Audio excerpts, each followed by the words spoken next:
King with Beyonce. I know every single word, after she became a part of that movie. Okay. White Chicks, my favorite movie. I know every single word because I've watched it 10 times though, right? I've only watched Lion King like twice. I know those. So, to each his own. But today's overcoming objection, you're going to hear the same words. One thing that helped me a lot throughout my whole career, and I think Shondell and Gabe can agree with me here, every single training that I sat in, before I even got a chance to speak or be in front of the room, I always made it a point to not attend training for entertainment, but for adjustments. And I didn't make multiple adjustments at one time. I always made at least one at one time. Because, in Primerica, there's a lot of moving parts. I mean, there's 7 fundamentals, there's this, there's that. Sometimes you kind of can get overwhelmed if you look at everything all at once. But if you just break it down in pieces, slowly you're going to start chipping at yourself in a good way and chiseling yourself down, like Shay says all the time. And that's what I was doing. I just made an adjustment and got a new nugget every single time to adjust on top of what I was doing that was already correct.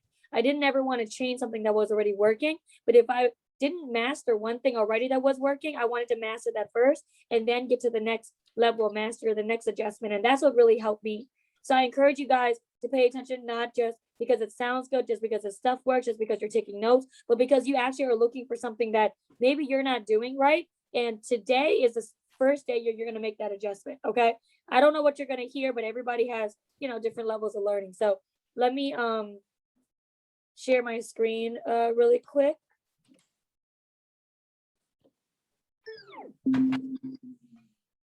Shondell and I had Gabe make the slide, so you guys can give him kudos. Chill.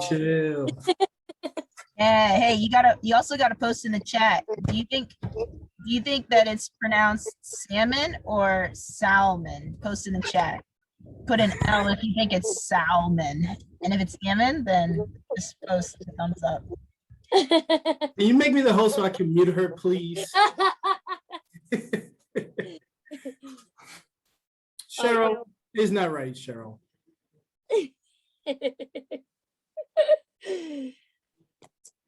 Okay, can you guys see my screen? You're good. You can see my screen? Okay, perfect. All right, so before and during the QA, overcoming objections, and today we're actually going to go over some referral objections too that I've been running into. So hopefully that'll be really good. And then Shondell will take over as well as Gabe in between. So let's start with the mentality first. So, it's really humbling to be in a position where I can, score for Top Gun week after week. And then, sometimes, most of the time, hit the board every single day, because it wasn't like that all the time. But one thing, and the only thing that I really feel was consistent all the time, no matter what, was I wanted to stay sharp by self-developing. You're not going to be able to get in front of a client and deal with every once in a while a difficult client, or even every once in a while a difficult recruit without self-developing. You got to stay sharp ahead of these people, right? By self-developing. Your bookcase has to be filled. Your list of new books to read has to be, that has to be a whole nother pipeline for you. So let me just put that out there. Number one, objections. When you get objections, guys, they are a good thing. They are a request for more information. Objections and conditions are two different things. So when you're in front of a potential client, a prospect, they can either give you an objection or you're dealing with a condition. So what's a condition? A condition is not an objection, okay, to be very straightforward. A condition is something you are not going to be able to overcome. Like they have cancer, you're not going to be able to overcome that. They have, no income, you're not going to be able to overcome that, right? So an objection is, hey, I don't have the money, or I got to think about it. Things that you can help them change and overcome. So when they're not saying these things, they're not giving you objections, they're not asking you any questions, that means they're not interacting with you guys. Okay, you're not closing because they are not listening to you, right? And most of the time, it's because you're not engaging them by giving a presentation of questions. You yourself have to control the conversation by asking quality questions. And remember, the more quality your questions are, the more quality your answers are and your outcomes are. And in order to master asking questions, the only book that me, Shondell, and Gabe probably can agree on here that everyone should have read by now if you're in the Zoom is what? Joey, what do you think I'm gonna say?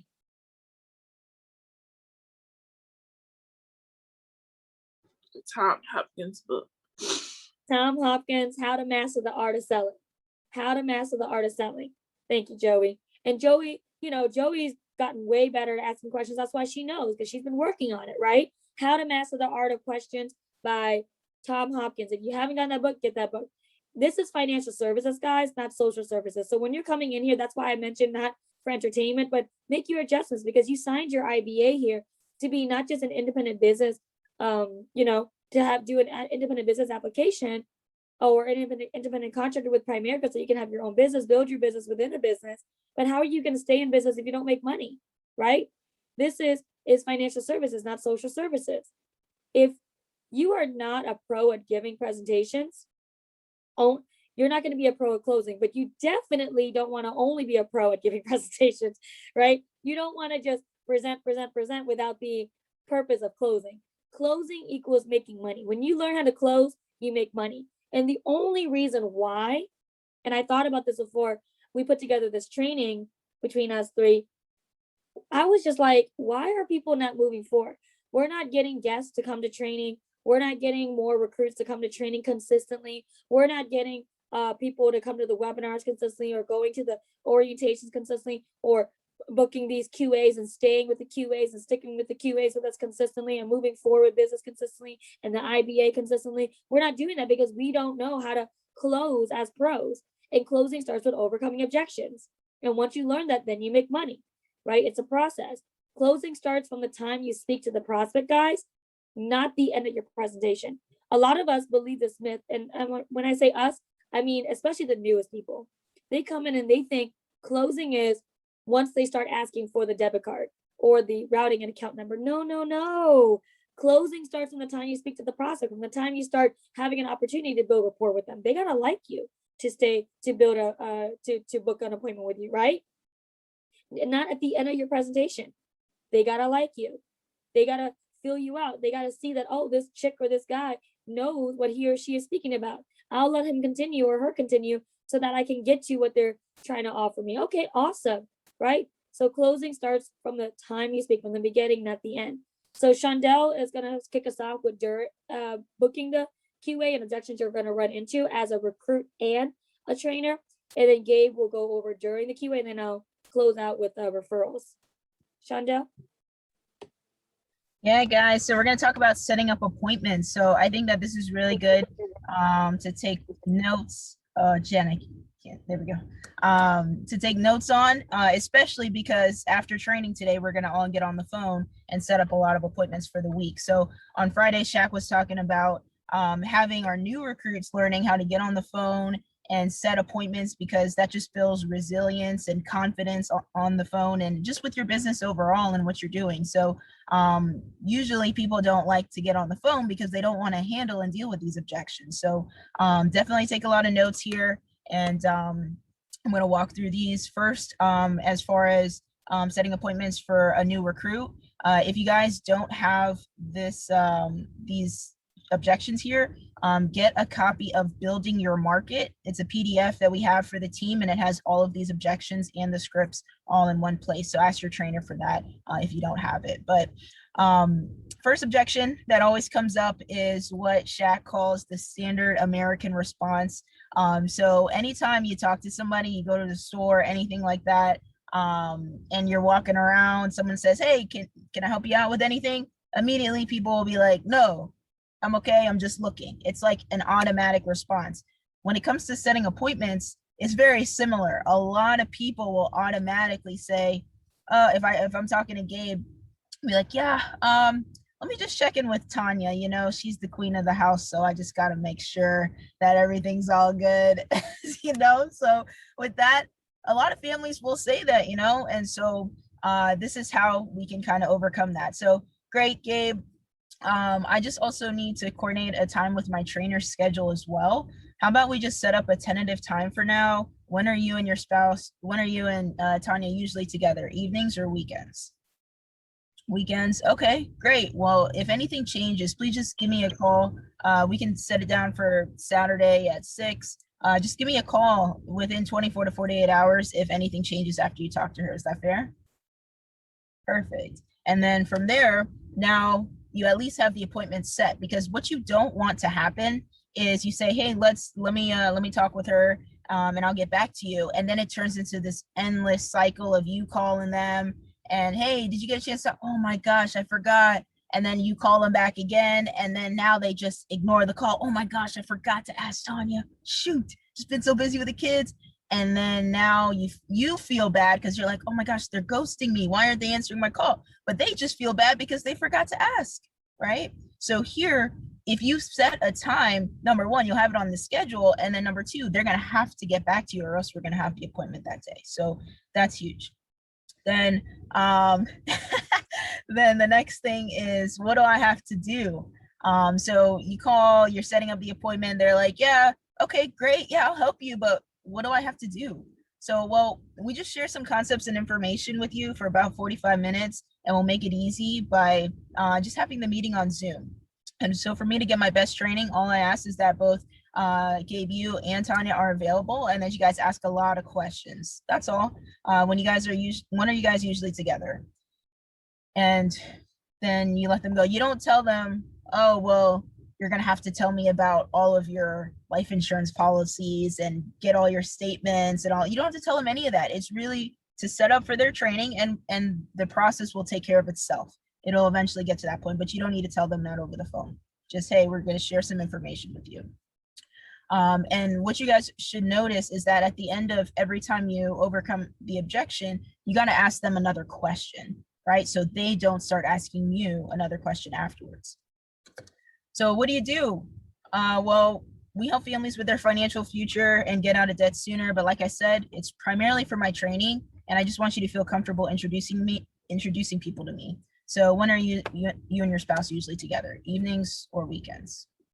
So again, very similar, not giving too much information. A lot of times new recruits, you're very excited. You want to tell them everything. Oh my gosh, you tell you your FIN number. You're going to be out of debt sooner. All of that. No, just keep it simple. We're going to help you plan your financial future and get out of debt. All right, continue on, Jen. Awesome. Yep. Does my spouse need to be there? In order for me to get credit for my training, we need you both to be there. When are you guys usually together? So just keep it simple.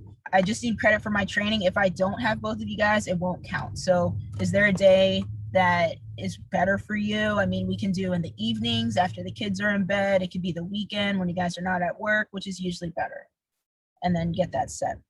Obviously for us, you knowing on the inside, the spouse needs to be there because we don't want to waste our time and go through the entire presentation. And then they hit you with the, oh yeah, this is great, Shondell, but I got to talk to my wife first, or I got to talk to my husband first. We don't want that. So they have to be there. We already have somebody that does that. That's fine. Hey, there's no cost or obligation, but if you see anything that you're excited about and want to get involved, great. If not, like I said, it's primarily for my training, and I just want you to feel comfortable introducing people to me. When are you guys usually together? So a lot of times people think that your major priority is to get a sale. They feel that you might be attempting to sell something, but hey, it's okay. If you already have an advisor, that's fine. It's really to help me out with my training. Here, we are really busy. A lot of people say that, right? Hey, we're so busy. Kids are in sports. We work opposite schedules. Okay, great. Well, I know you're busy. That's exactly why I asked you, because you're so busy and credible that you'll be the perfect referral source for me. So would you be able to help me out with that? Of course. Great. When are you guys usually together? And then set the appointment. So those are the major ones that a new trainee may get when they're running the FETHOR script. But a lot of times, especially for me and my team, we're utilizing the three-way text and the character reference call. So that's when I'm calling the potential client and I'm setting up the appointment for the trainee. And so I think we had amazing training again yesterday with Shaq, and he said, hey, the three-way text is great, but also we got to get the new recruits into also still calling the client and letting them know that we're going to be calling. So if Jen calls Gabe and says, hey, I just sent you a text. Can you please just give Shondell a call back or let her know to call you as soon as possible? It's really going to help me out. Just so they pick up the phone when we actually call. I have a lot of success with the three-way text. Most people answer right away, but if you're having trouble and people aren't picking up, then I think having the recruit reach out would be great. So sometimes after I do that character reference, people may say, hey, I thought this was just a character reference, Jen. I thought that I just had to say some nice things about Gabe. So with that, then I would say, hey, it was, and we definitely appreciate that. But like I said earlier, Gabe needs to complete the three parts of their training, and the last part is super important for him to see real life situations for practice. It's just a PowerPoint presentation. Do you think you can help him out? Right? So just refer back to training. It's just help. You should have gone through the triangle offense, not triangle offense, the character reference text where you talk about the three parts of training, and just re-emphasize that, and then see if they're willing to set up a time. If it's just for training, why does my spouse need to be there? So with the recruit saying it, they're like, hey, well, they just need to get credit for their training. Similar, but I add a little bit more here. So I'll say, well, since Gabe will be meeting with people that are married or couples once he's licensed, we just want to get him the most realistic training as possible. So if we're not able to do it with a couple, then it won't count for his training. So are evenings or weekends better for you?